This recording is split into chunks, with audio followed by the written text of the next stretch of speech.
नमस्कार, आप देख रहे हैं वैश्य व्यापार न्यूज चैनल में आपके साथ माधुरी कश्यप। चलिए शुरुआत करते हैं फटाफट खबरों के साथ। श्रावण मास की पूर्णिमा पर रक्षाबंधन का पावन पर्व मनाया जाता है। भाई और बहन के पवित्र रिश्ते से जुड़े इस पावन पर्व को शुभ मुहूर्त में मनाए जाने का विधान है। भाई की कलाई पर राखी बांधने के लिए जिन नियमों का पालन करना जरूरी माना गया है, आइए उसे विस्तार से जानते हैं। सनातन परंपरा में रक्षाबंधन के पर्व को भाई बहन का सबसे पवित्र पर्व माना जाता है। इस साल भाई बहन के स्नेह और अटूट प्रेम का यह पर्व हिंदू धर्म में रक्षाबंधन त्योहार का बहुत महत्वपूर्ण स्थान होता है।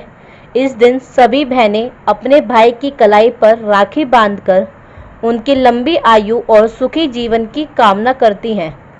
साथ ही रक्षाबंधन पर भाई भी बहनों को रक्षा करने का वचन देते हैं और उन्हें उपहार देते हैं। मान्यता है कि बहनों के द्वारा बांधी गई राखी भाई की हर मुश्किल समय में उनकी रक्षा करती है।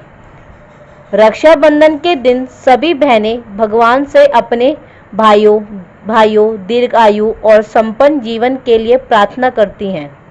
ऐसी मान्यता है कि राखी बांधने से लेकर उसे उतारने तक कुछ वस्तु के नियम होते हैं जिनका सभी भाई बहन को विशेष ध्यान रखना चाहिए, अन्यथा बुरा प्रभाव भी पड़ सकता है।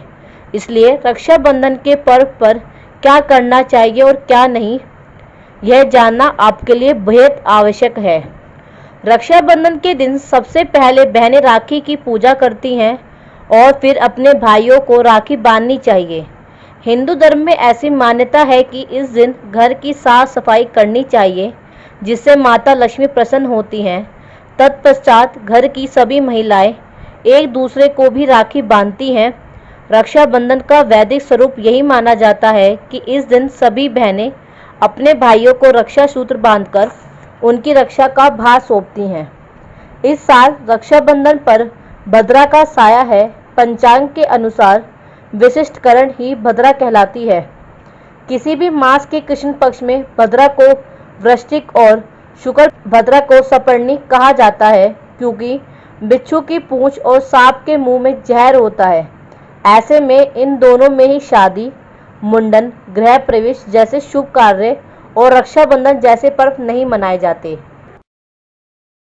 मुजफ्फरपुर के बैरिया बस स्टैंड अहियारपुर थाना के अंतर्गत से निकली खोवा और पनीर बड़ी खेप पकड़ी गई। लगभग 50 किलो के आसपास नकली पनीर कार्टून में पैक करके रखा गया था, जो कि खगड़िया में बस में रखकर बैरिया स्टैंड लाया गया। पारंपरिक जांच में पता चला कि यह नकली पनीर और खोवा पर्व में मुजफ्फरपुर के विभिन्न होटलों में सप्लाई किया जाता है। फूड इंस्पेक्टर सुदामा प्रसाद चौधरी ने कहा, मोबाइल लैब की प्रारंभिक जांच में ही पनीर काला हो गया। अब इसकी जांच लैब में होगी। रिपोर्ट आने के बाद केस दर्ज किया जाएगा। फटाफट तरीके से सभी खबरें देखने के लिए बने रहिए वैश्य व्यापार न्यूज चैनल के साथ। नमस्कार।